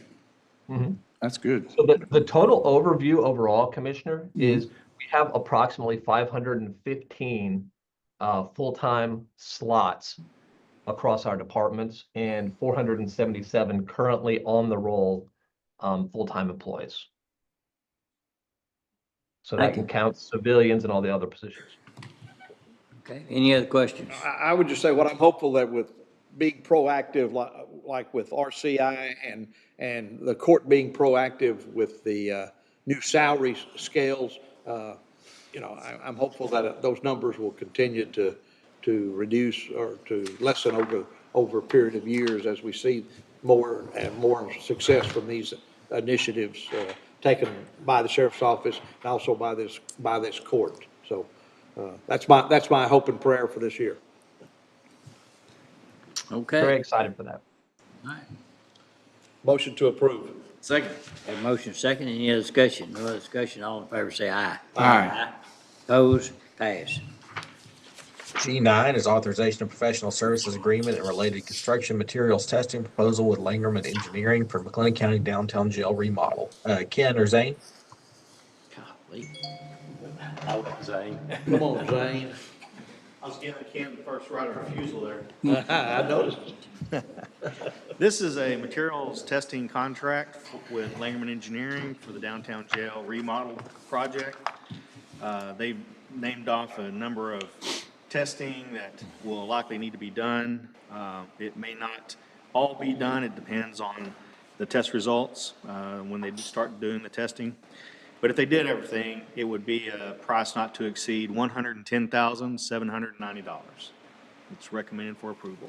So this is in the actual jail. This is not I thought, for some reason, I thought this was the parking lot. That's. It'll be inside and outside the downtown jail, like the alley, the concrete plaza right outside the jail, and inside the jail as well. Is that, was that accounted for in the, Yes, sir. in the GMPI, the interim GMPI? I believe so. Okay. Okay, Motion to approve the agreement with Langerman Engineering. Second. I have motion second. Any other discussion? No other discussion. All in favor say aye. Aye. Opposed? Pass. Thank you. G10 is authorization of cleanup agreement with Liberty Tire Recycling for Road and Bridge Precinct 3. Commissioner Jones? Well, this is our contract with Liberty Tire Recycling for our cleanup days and picking up tires that people decide to illegally dump on the side of the road. And had good success with them. We fill up a trailer and they come get it. All right, you had a motion? Motion to approve the Liberty Tire Recycling agreement with Liberty Tire Recycling. I'll second. Any other discussion? No other discussion. All in favor say aye. Aye. Opposed? Pass. G11, authorization of construction agreement with JH Contracting for South Old Bruceville Road. Ken?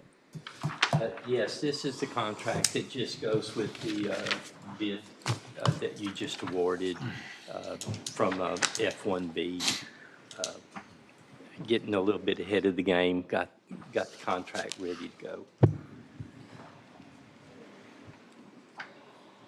Motion to approve the construction agreement with JH Contracting for South Old Bruceville Road. Second. All right, I have a motion second. Any other discussion? No other discussion. All in favor say aye. Aye. Opposed? Pass. G12 is authorization of letter of agreement with McLennan Community College for Heart Saver CPR AED first aid training for Road and Bridge precincts. Anna? Yes, this is an agreement, just in order to be able to have road and bridge precinct workers participate in CPR training here in the coming month in January. The agreement's for up to 80 students, so that would cover our road and bridge personnel. It's $50 per student. It's going to be up to $4,000 total, and this will be out of the HR training budget or other services and charges budget. All right, any questions? Motion to approve. Second. Have a motion second. Any other discussion? No other discussion? All in favor say aye. Aye. Opposed? Pass. Thank you. We can hold item G13. Moving on to G14, authorization of commercial lease amendment with County Square 513. This is the property at 513 Austin Avenue. If court will remember, this is the bank teller, the drive-through that we're renting for Recovery Healthcare. The 513 QOZB has submitted revisions. It actually just shifts things from the tenant's responsibility to the landlord, so it's actually very favorable for us, and so it's just recommended for approval. I'll make a motion we approve. Second. Have a motion second. Any discussion? No discussion. All in favor say aye. Aye. Opposed? Pass. G15 is regarding the agreement for professional services with CP&Y, authorization of proposal for additional construction phase services for bridge replacement of North Crooked Creek and wing wall repairs at Taunton Creek. Zane? Yes, sir. So we are very close to finishing up this project. And the project is long overdue to be completed. And the contractor has not performed as we have liked or desired.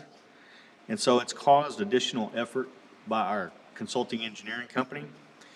And they have put forth a proposal to make up for their time and effort on this project in the amount of $39,739. And I believe it's very deserved. And I've spoken with Commissioner Perry about this, and I believe we were both in agreement that they should be awarded this contract amendment. The consulting engineer. Is this STV? It is. It was CPNY when we contracted with first them, contracted, and then they've been bought out by STV. And do we still have retainage? Right, so the contractor has not been paid the full amount, and we have retainage remaining and plus over the retainage. They have not submitted their final invoice. They've really not been working with us very well. So it is our plan to, if the court approves this contract amendment with STV, the consulting engineering company, that we would withhold the same amount from the contractor's final invoice, and that way the county would be at net zero, I guess. Has Mike looked at this? Legal looked at it? Legal was part of in earlier conversations, but legal has not looked at. Yeah, I don't have a problem with it. I just want to be sure, we don't,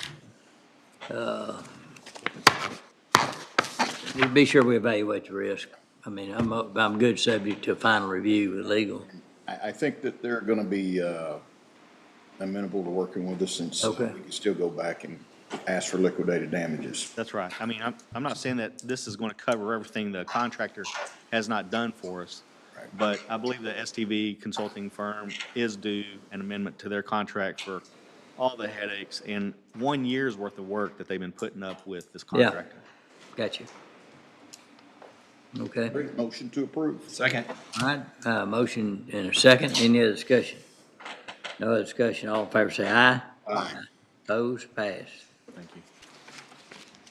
G16 is authorization of professional service contract with One and Done Dumpster Rental for Road Bridge Precinct 3. Commissioner Jones?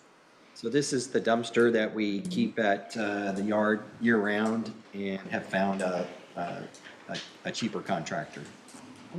So I make a motion to approve the agreement. Second. All right, motion second. Any other discussion? No other discussion. All in favor say aye. Aye. Opposed? Pass. G17, authorization of service agreement with CTWP for copier for Constable Precinct 5. Ken? Yes, sir. This is a maintenance agreement for a new copier that they were getting. The annual amount is $387, which covers 12,000 black and white copies and 300 color copies annually. Okay, what's the pleasure of the court? Motion to approve. Second. Have a motion second. Any other discussion? No other discussion. All in favor say aye. Aye. Opposed? Pass. All right, moving down to G19 regarding the dedicated internet and voice bundle agreement with AT&T, authorization of internet service upgrade for the West Tax Office substation. John? Yes, so this item we had brought to court on November 19th, but we had a mistake in there. We had left out the voice cost that was already part of that contract. The problem out in West is we don't have a lot of vendors for internet, so we have to stick with AT&T to have high-speed internet out there. So the correction here is that the proposed monthly cost with the voice and the 100 meg is $950, which is a net increase of $395 per month. This is included in the FY25 budget, though. All right, what's the pleasure of the court? Motion to approve. Second. Have motion second. Any other discussion? No other discussion. All in favor say aye. Aye. Opposed? Pass. All right, we can hold all those items under H and move down to item I. I1s regarding capital improvement projects for the Cameron Park Zoo, agreement with City of Waco, authorization of invoice. Francis? Yes, sorry, getting there. So this should be the main last invoice that we will receive from the city of Waco for reimbursement for the zoo projects. So this finishes out those funds that were sitting there. You know, it was earning interest along the way too. We have a budget amendment today that will account for this $80,000. But this is, they have, of course, submitted backup with this request. It has been reviewed. And so we recommend that for payment from those bond funds. Okay, any questions? If not, I'll make a motion we approve. Was there a question? Is there a second? Second. I had a motion, second, any discussion? No discussion, all in favor say aye. Aye. Opposed, pass. I-2 is regarding the services quote from North Point Construction and Tower Services. This is ratification of change order requests related to the tower removal. Ken? He's stepped out. You All probably know right. something about it. I know Yes, the- sir. Yeah, I know I'm sure Dustin, you can speak to it, can't you?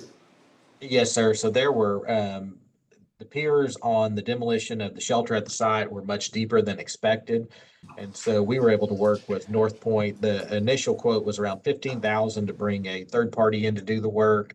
Then able to, with purchasing's help, to negotiate that price down. So the total change order is $8,740, and we just need to ratify that. And I see Ken's back. Ken, did you want to add anything?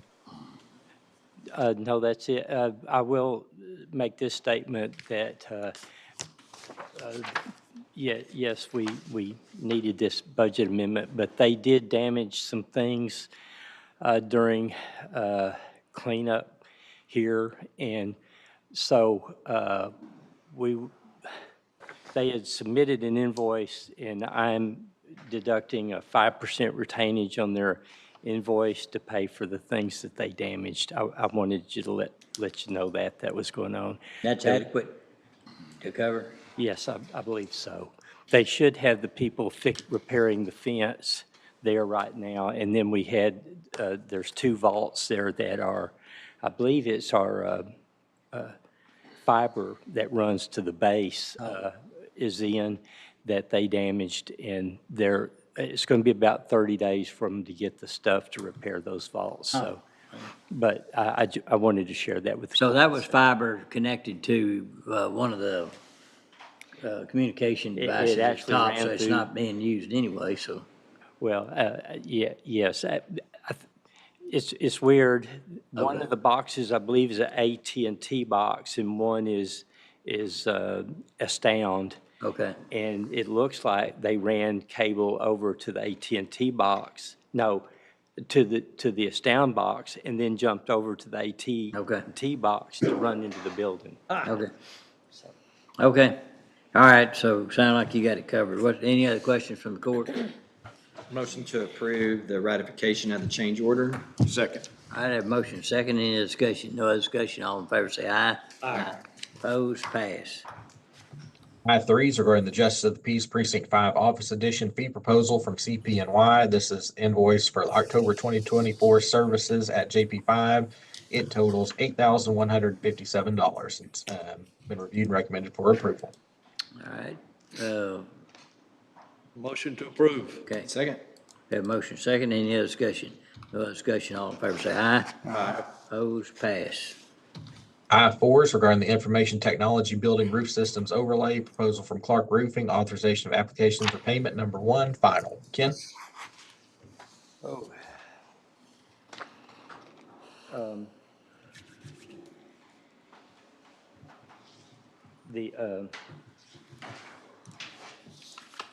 I'm sorry, I've got them in a line here. I'll start reading them. All of these are more or less final invoice pay applications for the work on the roofs that we've Right. had going on. So again, for information technology, this is a pay app for $67,455.85, and that should complete the project. Okay. I'll make a motion, we approve that. Second. Have a motion second, any other discussion? No other discussion, all in favor say aye. Aye. Opposed, pass. I-5 is regarding the hail damage roof repairs, quotes from Clark Roofing. I-5A is application for payment number 2 for maintenance of building purchasing, building roof repairs. I-5B is payment number 4 final for records building roof repairs, and I5C is application for payment number 5 final for juvenile detention building roof repairs. Ken? Yes, the pay app for the purchasing office is in the amount of $11,599.98. The pay app for the tax office is $28,777.22. And the pay app for Bill O Detention Center is in the amount of $101,431.78. I will point out, Reagan pointed this out, is saying this is pay app number 5.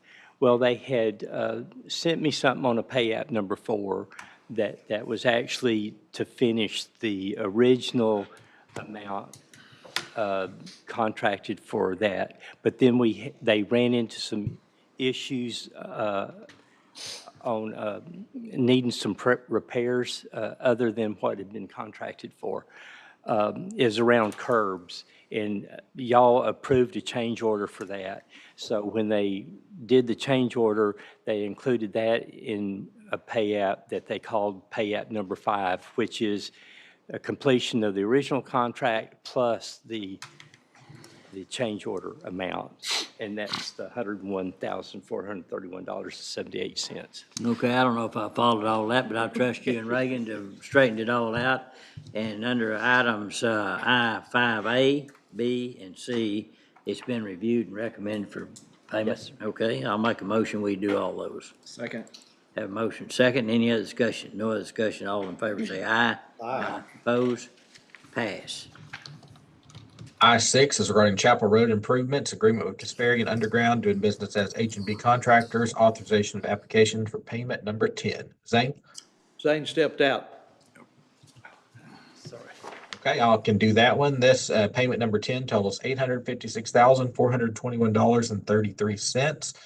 And there's still a large balance to finish, including retainage. It's good. I don't think. All right, now we're good. Good. We good? Yeah, we're good. We're good, Okay. Zane. All right, Commissioner, is that a motion? Yes, sir. I make a motion to approve the I6. All right, Second. motion made and second. Any other discussion? No other discussion. All in favor say aye. Aye. Opposed? Pass.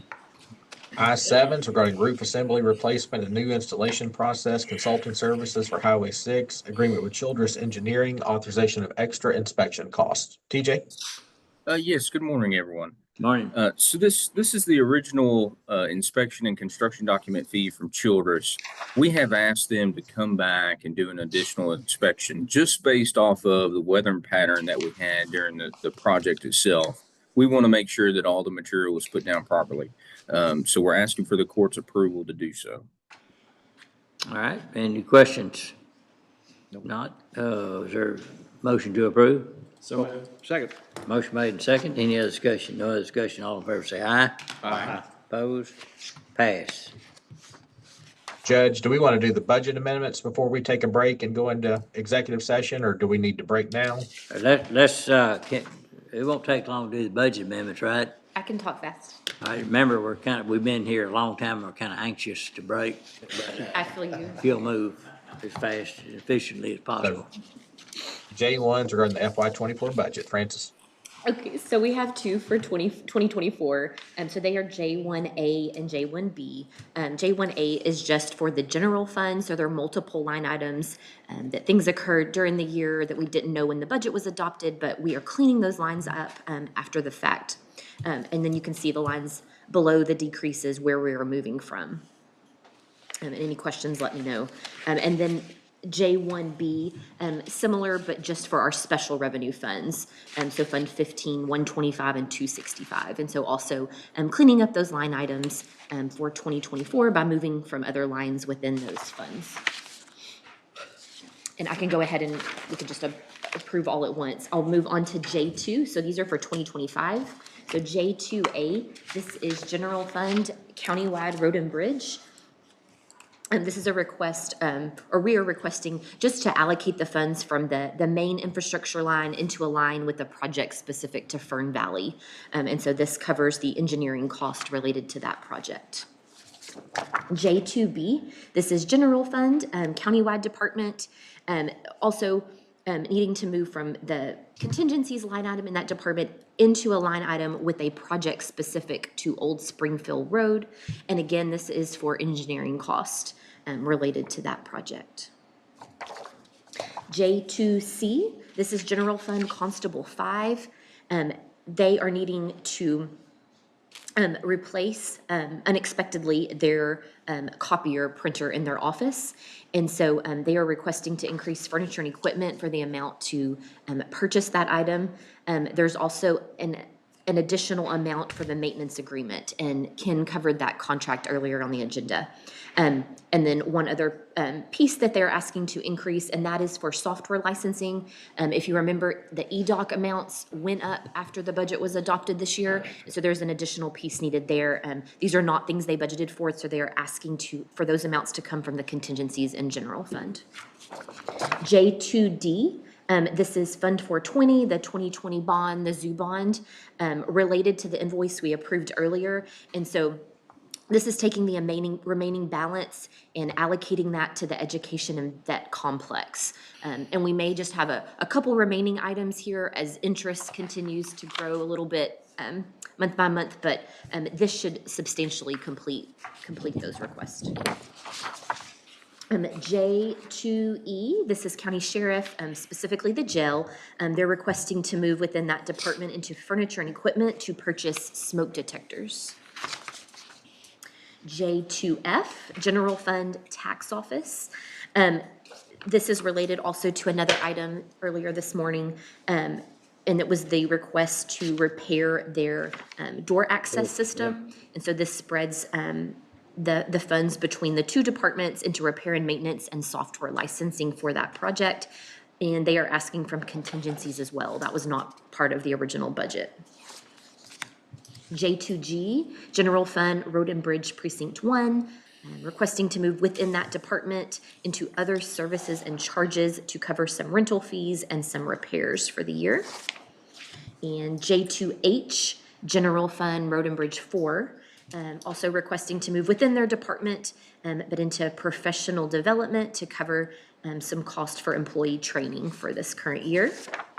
And then J2I, this is a change to the line item where we have budgeted for the roof repairs to the juvenile center. This was a change order that you approved on the last agenda, and Ken also just spoke on that invoice we were paying that included that amount. So you'll see there we're increasing the project by $20,848.44.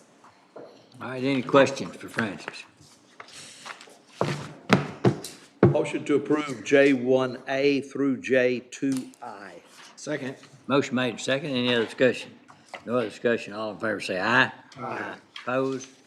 Pass.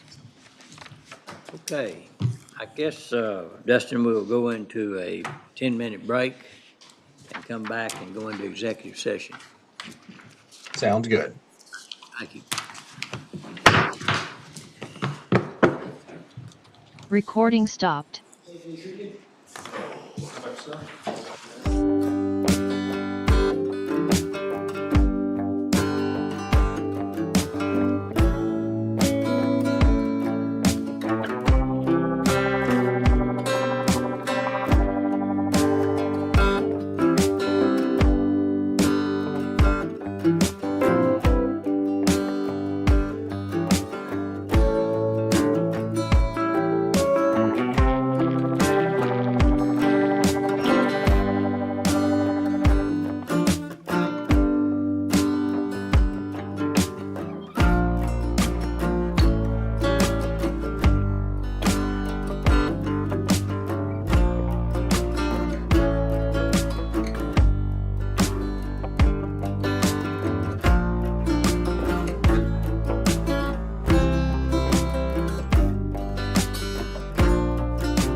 authorization of First Amendment and restated agreement to industrial business grant with Capstone Mechanical LP and RSWB Partner LLC. And is there any other capstone items in here? There's several left. There is. We could do H2 together, authorization of first amended and restated program project agreement. And then H3 finally would be an authorization of payment request number 1 under that PPA. Okay, All right. all right. So yes, today we bring to you an amendment request on the program project agreement and the industrial business grant. They kind of parallel each other as far as what the required amendments are, so we'll just go through it all together. But in November 2nd of 2021, Capstone Mechanical entered into a program project agreement with WebMech for a grant amount of $300,000 to support an expansion opportunity of its existing operations on 7100 Imperial. This expansion included a new sheet metal fabrication facility, which they constructed and built, a 30,000 square foot facility with a total investment of $5,150,000, which is $4,550,000 in real property and $650,000 in personal property. The project committed to retaining Capstone's existing 167 employees while also creating 68 new full-time jobs with an average wage of $44,000. Capstone has a proven record of being a great corporate citizen. They hire students out of Guama, TSTC. They have second chance hiring and different apprenticeship programs that they hire for, and part of that agreement was to continue in that. The project has now been completed, and so we are here to request an amendment to the agreement to reflect the following adjustments. Reducing the real property investment from $4,300,000 or to $4,300,000 from $4,500,000, while also increasing the personal property investment to $1.5 million from $650,000. Reducing the new job creation from 68 jobs to 55 jobs, and reducing the McLennan County residency requirement to 65% from that initial 80% requirement. These adjustments align with the actual project outcomes while also maintaining the required return on investment to justify that incentive. And so we talked a little bit about the residency requirement and trying to find that talent and filling those jobs that they needed to. So, yeah. But the main thing you said, it still meets our requirement on ROI. It does, yes. So there was the actual return on investment is 28% for the county with a payback period of 3.6 years and an overall rate of 47% return on investment. So that's what the actual numbers of their project are, which are reflected in that those amendments. And the actual wage, so in the contract, it was supposed to be $44,000, and it's actually an average of $58,000. So Okay. they've got strong wages. Yeah, okay. So We're going from 650,000 to $1.5 million for On personal personal. property. But their overall grant amount stays the same.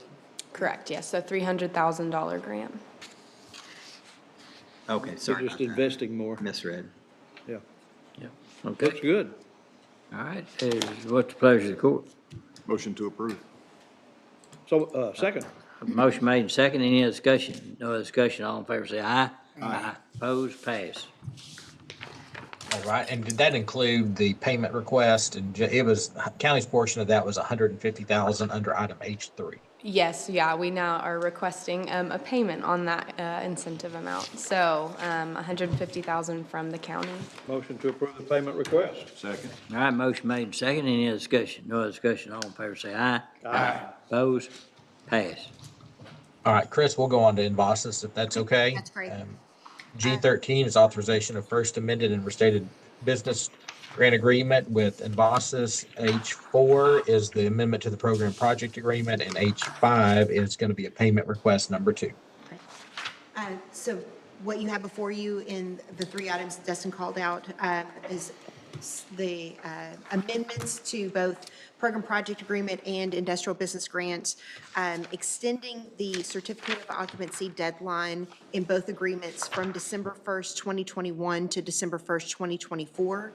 It also extends the deadline for the personal property investment from March 1st, 2022 to December 31st, 2023. They bumped up against some delays due to in construction for both COVID and for weather, which also impacted the delivery of receiving some of that equipment within the required timeline. They didn't receive their final certificate of occupancy until July of this year. They were operating off of temporary CO during that period of time. And so this just, in order to meet all of the requirements and deadlines that were in that agreement, that's the amendments that are requested. They have, regarding the payment request that's included in the motion, they have met all of the requirements of the agreement based off of the amendments to the deadlines. If y'all approve those, their job requirement was for 121 jobs. They're actually at 315 based off of their last self-audit report. Their wage requirement was for $44,500 a year, and they're at more than $57,200 a year. So our recommendation is for approval of the amendments and the payment request. All right, I'll make that motion. Is there a second? Second. Motion made and second. Any discussion? No discussion. All in favor say aye. Aye. Opposed? Pass. Right, we have one other program project agreement. It's H6, authorization of program project agreement with IDV Texas Central Parkway. Chris? IDV Texas is constructing a build-to-suit facility. They are a developer out of Houston that is building a facility to support an existing business operation with Coca-Cola Southwest Beverage. They have, Coca-Cola has exceeded their capacity in their current facility and need to expand, and IDV is building a new facility for them in Texas Central Park. Part of the need here is for a sewer line extension to support that new facility. IDV has submitted a request to the Waco-McLennan County Economic Development Corporation to cover a portion of that sewer line extension. The total amount of the grant request being $375,000, and the county's portion being one half of that. All right, any questions?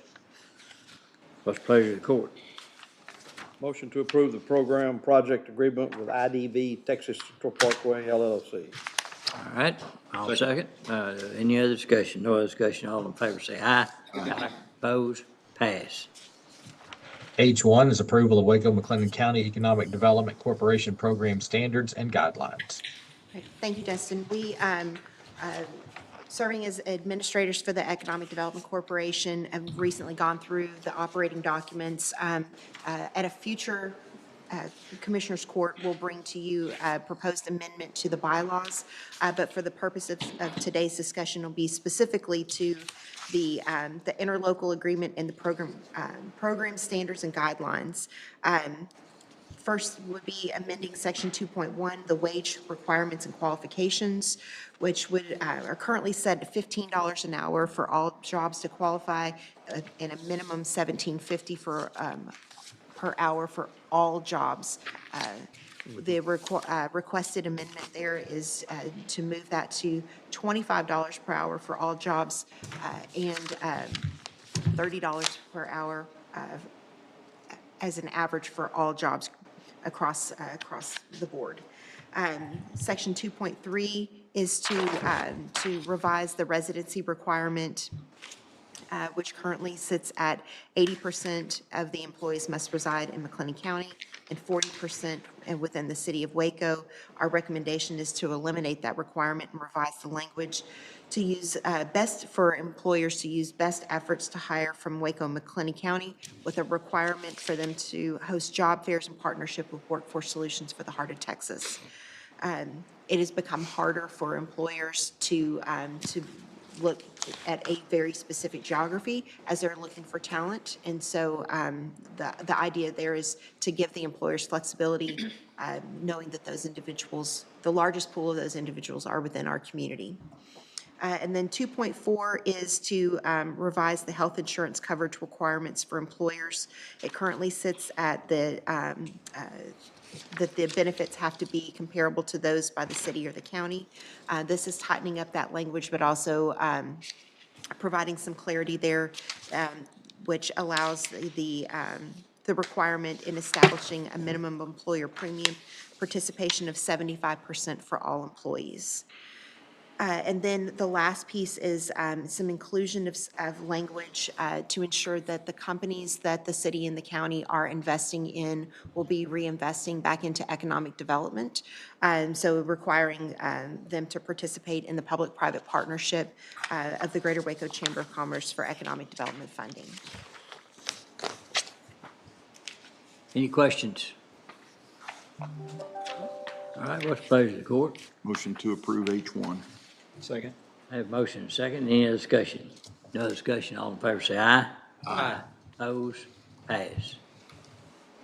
All right, and H7 is authorization of agreement with Greater Waco Chamber of Commerce for provision of economic development services to implement WMDEC goals and purposes. Chris? Thank you, Justin. And finally, we have a service agreement between the Waco McLennan County Economic Development Corporation and the Greater Waco Chamber of Commerce to expand economic development services and offerings.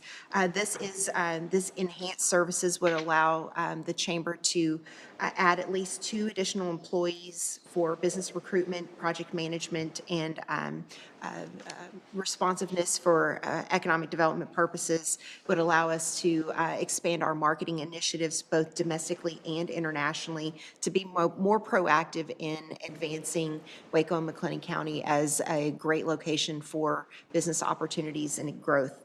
Our business retention expansion program would be enhanced as well through the ability to do domestic and international business retention visits, further enhancing the relationships there. So as companies are looking for opportunities for growth, that Waco and McLennan County are top of mind for that versus another location either across the U.S. or internationally. And then the last part of that is being able to really look at some emerging industries across that are coming into the state of Texas, where we have the ability to really shine and have an advantage in recruiting those types of industries here, and really allowing us to be more proactive in that world. The annual funding would be a 3-year agreement, annually funded at $700,000 a year. Termination would be, based off of non-performance or reduction in grant funding, but certainly looking at ways in which we're going to continue to excel in our world of economic development. And then the chamber would be providing quarterly reports for the Economic Development Corporation's review on performance. And then correspondingly with that is a request for that first payment to be made before the end of this fiscal year. So that's why there's that request along with that today. The county's portion of this through the Economic Development Corporation is $375,000. Right. And we would pay that, in November of 2025? No. We'd go ahead and. It would pay this year. To go ahead. For this current fiscal year, and then the next one would happen after the next calendar year. And then I see you provide quarterly reports to WebMAC. Yes, sir. Those would be provided to the county and the city as well. How is it 375 when the total's 700? I'm sorry, 350. Okay, that's what was throwing me. Okay. I didn't claim to be a math major here. I knew what you meant. Okay. Okay. And that's in the budget? Yes, sir, that was included as part of the funding through the Economic Development Corporation, the county's portion of the Economic Development Corporation this year. Okay. All right. Anything else from y'all? We need to approve that agreement. Yeah, we need, what's the pleasure? Motion to approve. Second. That motion second. Any other discussion? No other discussion? All in favor say aye. Aye. Opposed? Pass. And Chris, we have your report from October. Do we just want to approve it, or do you want to put it back on in January. Yeah, it's in the package. Do you have anything, any comments on it? No, sir, I'll give you a full end of the year in January when we come back, if that's okay. Yeah, that'd be fine. So Dustin, we need to approve it for recording purposes, the ones you said. Yes, sir, and it's item N1. All right, I'll make a motion to approve, the report for recording purposes. Second. Motion made and second. Any other discussion? No discussion. All in favor say aye. Aye. Opposed? Pass. Okay, so Dustin, we just need to recess. We've got several items to come back. Yes, sir, we probably still have another 20 or 30 minutes. Pretty easy, I think. Okay. All right, we will recess until, let's say, 1:15. That work? All right. Sounds good. Recording stopped. Send a message, tell them we're on the way.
Chris presented.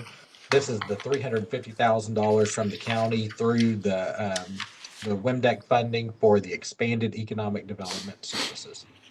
Okay. Any, I think we heard everything on that, but any questions anyone have? If not, And this is just for the first year. This is not agreeing to Right. the entire amount. Right. yeah, that's correct. Okay. Yeah. All right. Make a motion that we approve, where's it at? I had it right here, H8. Second. Motion made and second. Any other discussion? No discussion. All in favor say aye. Aye. Opposed? Pass.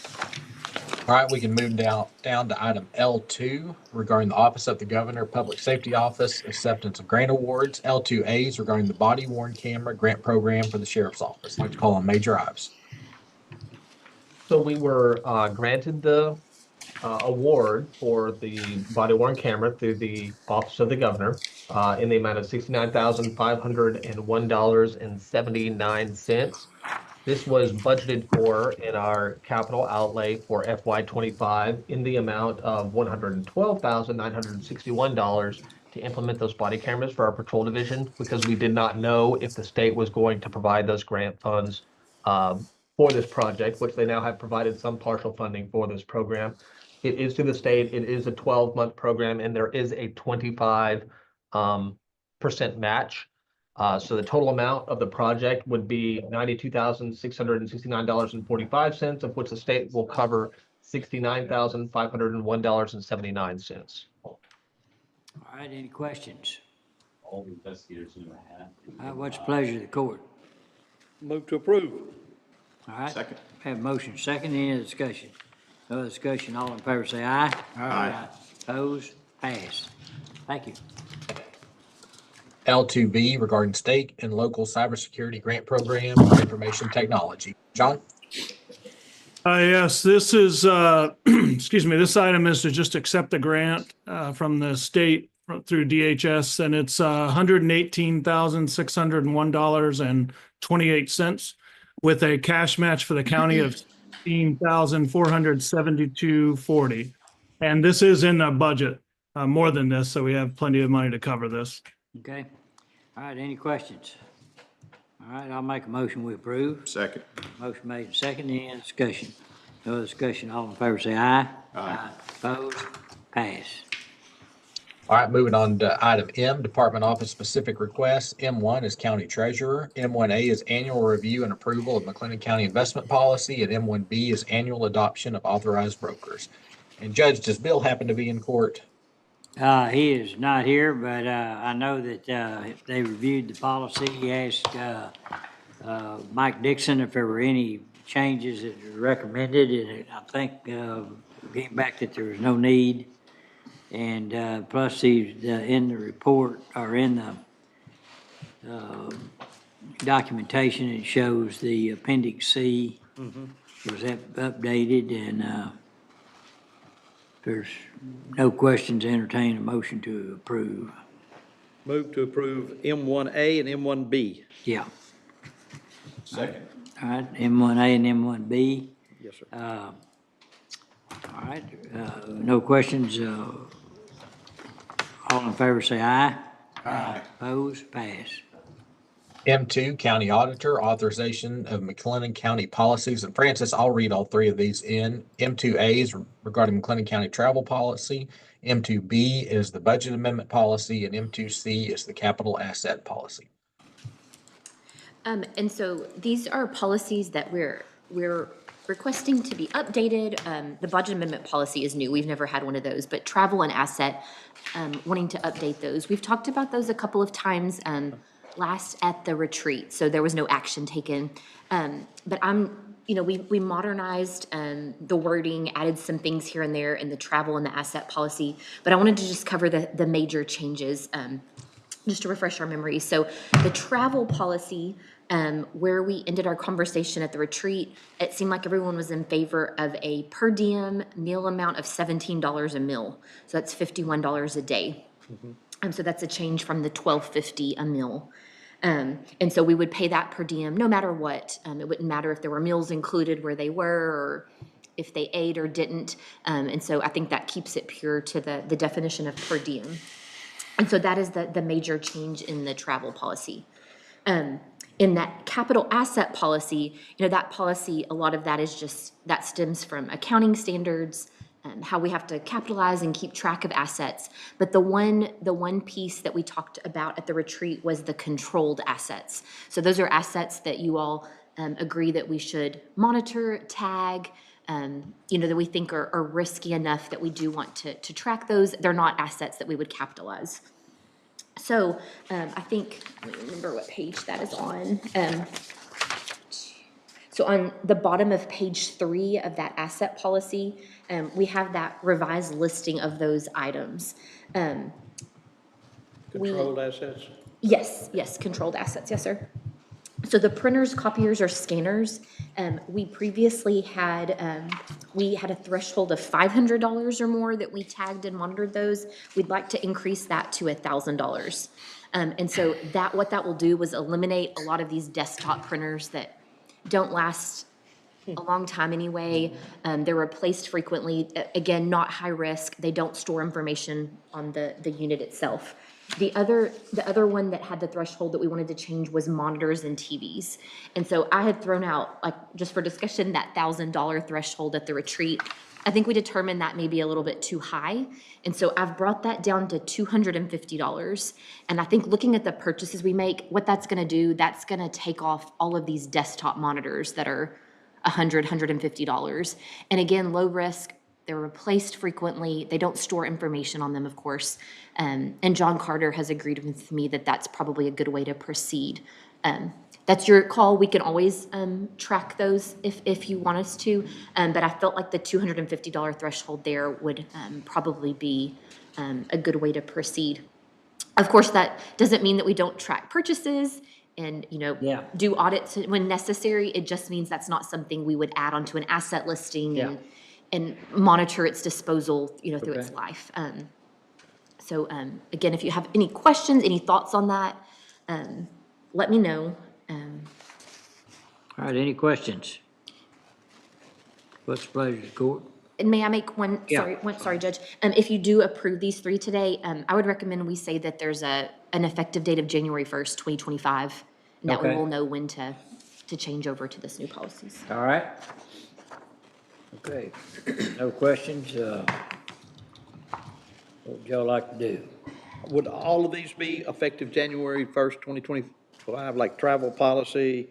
Yes, so we would just keep abiding by the old travel policy Okay, until then. Till then? Yes, sir. So 2A, 2B, and 2C approve effective 1/1/25.